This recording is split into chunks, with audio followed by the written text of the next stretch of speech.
د خپل اولادو سره سات تیر کړئ او دوی ته وخت ورکړئ. او که چیرې تاسو د خپل اولادو سره کرکټ کوئ نو کوشش وکړئ چې توپ نرم اسفنجي وي چې شیشې میشې ماتې نشي او څوک خوږ نشي او د همسایګانو شیشې ماتې نشي. او همچنین توپ چې وایي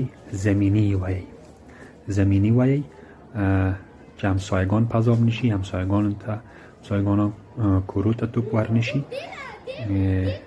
او کوشش وکړئ چې په وړو باندې مهربانه اوسئ.